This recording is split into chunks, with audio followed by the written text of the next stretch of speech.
Welcome to Share Talk, the only podcast where investors come first.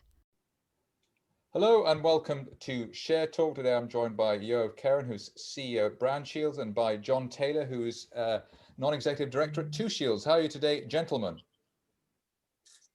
Very well, Zach. Very Pleasure good, to be talking to you again. Right, I'll start off with Yoav, because I think he's in the more exotic location today. BrandShields is brand protection. Could you tell us about that and what you're going to be doing with Shields?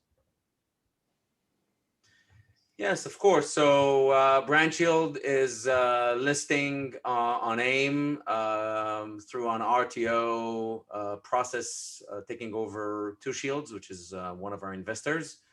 BrandShield is a brand protection and online threat hunting solution provider. We basically developed a cybersecurity technology that deals with threats that are outside the firewall, and we detect impersonation, phishing, fraud, and counterfeits, and then we take them down. So all this area has obviously been highlighted by work from home, the pandemic, and all the other nightmares that we've had so far this year. How big a market is it, and what's your USP in terms of this market? Sure. So first of all, the market that we're active in is the threat intelligence market. It is expected to reach about $13 billion in 2023. It's growing at about 20% a year. We're growing faster than that. And we are focusing in the brand protection and online threat hunting space, which is basically a comprehensive solution from detection through the takedown. That's quite unique. When I said the threat intelligence, right? So this is just intelligence letting people know what's happening. We're closing the loop. And that's kind of I would say that that's what's unique about BrandShield. That's definitely the connection and the efficiency with detecting the right intelligence that you can go after, and those really high threats for companies from these impersonations and phishing and fraud activities online, and closing the loop by taking them down. Right, you've got quite a unique offering. How do companies know the difference between you and, let's say, the conventional cybersecurity or any other competitors you may have out there? Well, first of all, traditional cybersecurity deals with threats that are within the firewall, that are basically controlled on systems that are controlled by the CISO, the Chief Information Security Officer. So it's on their systems, on their cloud, on their servers, and things like that. We deal with the threats that are outside the firewall. They happen out there on someone else's servers, on social media, on some hosting servers, somewhere out there, and they don't have a control. So today, the traditional cybersecurity solutions do not give them a solution for what we do, and moreover, they don't. Even if they get some intelligence, they don't know how to take it down. The competitors in the field would have differences from us in different levels, and we can maybe talk later about why are we better. But the way for companies to hear about us is through our marketing. We've been doing this in I would say, a small level until now. That's one of the reasons that we are listing on AIM and having a placing to increase our marketing and sales and get the word out there, so more people know about BrandShield, about the solution that we can provide them. So it would appear that you're unique because you deal with threats outside the firewall, so that keeps it simple. Have you raised enough, you think, in order to get yourself over the line in terms of marketing and then the revenues that will come in after that? Yes, definitely. So we've raised enough. This is what we've wanted to raise, and we are, our plan. This is enough for us to hit, break even and profitability. And that is also kind of I would say, a matter of choice, because now it's not necessarily the time to break even, but it's actually the time to put more into marketing and sales and grow the company very fast. That's what we are trying to do. And we believe also that the listing on AIM, it will be providing us with a high profile that will help the overall marketing and activity that we're planning to do. I presume that also the ongoing, still, I mean, even if there's a cure for COVID tomorrow, you still have people working from home, and the shift has been towards the domestic area, which is obviously more vulnerable. In terms of your business model, though, I take it it's services and software, it's a SaaS model, and it's not something that's at a price point that most organizations can cope with, let's say. Yeah. So first of all, I want to address two things. One of what you're talking about the model, and we'll also address the COVID-19. I think it's very important to understand what's happening. When you're first of all, we are a company that has recurring revenues. So it's a subscription model, SaaS, usually annual contracts, auto renewing. So it's an ongoing revenue of the company. This is how you also measure it, by the annual recurring revenue. It is one of the strengths is that it's very easy to subscribe. There's no need for an integration of our solution, of our system. So companies can just easily subscribe to it, start using it as a solution for them. That takes out an important barrier. Many times when you want to sell, cybersecurity related solutions that are within the firewall or IT solutions, they require integration, and we can integrate, but we don't have to, and that's a big difference. So they can get a feed from our system, but they don't need to integrate it, and that's a big advantage. Now, you've kind of said something about what's happening in the COVID-19 and working from home. So look, we're going through a significant digital transformation worldwide since March, since this is hitting everyone. One of the major changes is in e-commerce, and it's quite amazing. The data is quite amazing. In 25 years of internet, and I've been involved all that time in the internet, with our previous company in BrandShield. The e-commerce has grown to be about 14% of total commerce in the US in 25 years. Within the first 3 months of the lockdown, second quarter of 2020, it reached over 20% of e-commerce. It grew by 40% in 3 months. It's just amazing to see that. And naturally, once that happened, all the bad guys are just going after it, right? So you see impersonation, phishing, fraud, counterfeits, everything happening in a surge. Just earlier this year, we published a report together with Levi's, one of our customers for several years. And they suffered during the first 2 months of the lockdowns from a surge of phishing sites and fraud sites, over 100% increase.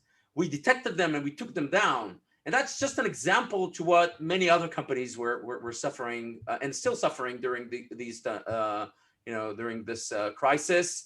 It's not going to go away, and it hits different industries. And I think one of the things that happened is that our solution became a must-have. If your mainstream of revenues is coming from online, if your marketing is online, whether you provide services or products or whatever you do, you're being hit. You're being hit with the threats that we know how to detect and take down. And therefore, we believe that in the next 2-3 years, almost every company will need a solution like ours, and we are well positioned to lead that market. Right. So just a few quick questions, quick mini points. Your margins, I take it, are relatively high. You're a scalable business, and you're suitable for a minnow like ShareTalk or IBM or whoever. It doesn't make any difference what the size of the company is. You would tailor the offering to that particular company. Oh yeah. So first of all, from a scalability perspective, it's a SaaS where our infrastructure is cloud-based, so it's built to grow exponentially. There's no issue to grow very fast. from a technical perspective and all other perspectives of the company. We've also, while we're still small, we have the experience when we've built the infrastructure internally with processes and the way we work to get, to grow faster. And we did that. We've grew by 5 times in 2.5 years. So if you look at our numbers at the end of H1 of 2020, we grew in 30 months before that by 5 times, and that's pretty amazing. Yeah, so you think with extra marketing you'd be able to even perhaps accelerate in the next 30 months, accelerate what you've done in the past 30 months? Oh, definitely. That's what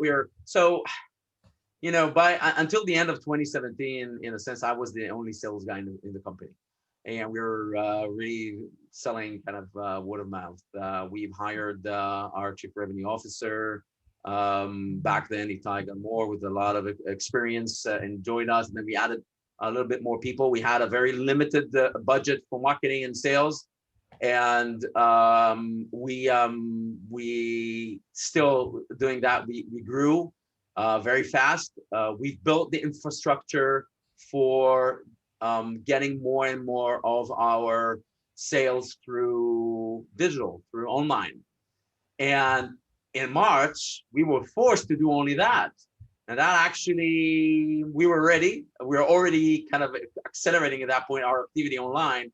That came in the right point. We were ready, and it's just grew very fast. Continued since. Also, one of the things that we've seen during this crisis is that we have it accelerated the sales cycles of companies. That's one of those things. Okay, I just want to bring John into the picture if I can at this point. John, you're the stock market man, let's say, a non-executive director at Shields. What is the timetable going forward now after the RTO? So look, as we announced in the RTO announcement, the Shields Investments has got a general meeting on the 27th of November. We're going through a share consolidation, 200 for 1. That will happen on the last day of November, and then 1st of December, the consideration shares to the BrandShield shareholders, and indeed the shares going to the new investors, will be listing on the market on the 1st of December, and that's the day also that Shields Investments will cease to exist, and we will be renaming the enlarged entity as BrandShield Systems PLC. So in effect, Shields will cease to be an investing company, and this is now an operating company, really all about BrandShield going forwards. But you'll still have a couple of legacy investments or businesses in BrandShield? Yeah, that's right. As I said, the story is all about BrandShield going forwards.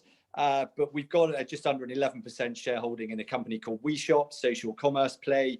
It recently raised £9 million on its own, and it's off on its own IPO adventures. And we've got a couple of legacy things sort of left over from Shields in the commodity space that we quite like the look of, but those will just be very much contingent upside assets off the main effort here, which is BrandShield going forwards. And I think it makes absolute sense in terms of us as an investing company now going through this reverse process with BrandShield. We've been invested in BrandShield since 2017. We've seen the growth rate and the growth that's happened, as Yoav said before, almost with a complete lack of marketing. Now, they've managed a compound annual growth rate of around about 83% over the last few years. The pipeline is tremendous, and that annual recurring revenue figure just continues to grow. So we've been very excited about this. I think this has got the ingredients of a fantastic story for the AIM market, and I think it just makes eminent sense for us to reverse what we see as just a fantastic high growth company. The pipeline's very strong, and Yoav's built up, and his team have built up a client list of around about 70 clients, some Fortune 500 companies. The spend from the fundraise is largely discretionary in terms of accelerating that marketing effort. We could be break even now, but we want to grow, and we want to grow fast. And in terms of the fundraise, I think view that in the context as well, that this is not a pre-revenue business. BrandShield is well into revenue already, at the end of H1 2020, around about the $3 million mark. So this really provides the accelerant, we hope, to get from 300 clients, from 70 clients now, say to, 250, 300 within a reasonable space of time. And with the revenues being 100% SaaS coming into the company and, auto renewing, we'd certainly hope to pick up some very healthy multiples on the back of that ARR figure. And would this, the brand protection business, would you be looking to expand from that, or is this your speciality and you're happy in that directly in that space? I think there is room for consolidation in the whole market going forward, but in terms of cybersecurity businesses, I think as the unique selling point of this is that this is not a cybersecurity business that's pretty complex, that you have to integrate into your systems, that customers really worry about in terms of the level of integration. It's quite separate from that. This is dealing with a threat that probably most companies don't even know exists, and if they do, they have no idea how to tackle it. So we don't want to kind of muddy that message by becoming some kind of integrated cybersecurity business. But going forward, who knows, that the BrandShield does this better, we believe, than any other competitors in this space. So there may be room for consolidation in that market going forwards. But we've got more clients to find. The client list is building quickly, the pipeline's strong, and we think we've got something unique that once you sell it to a client, they stay customers because they can see on a day-to-day basis the value that the system is providing. They can see the value of the fraudulent sites that are being taken down. So once you've got them on board, they tend to stay on board.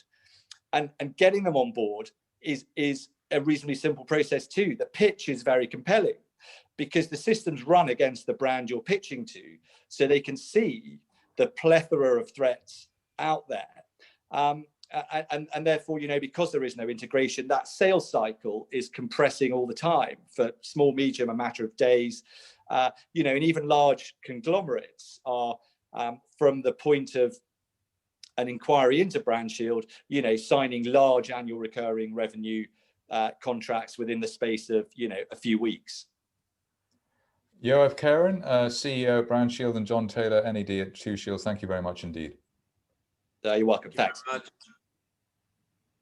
Thank you for listening. Remember to visit our website for more news and other podcasts at www.share-talk.com.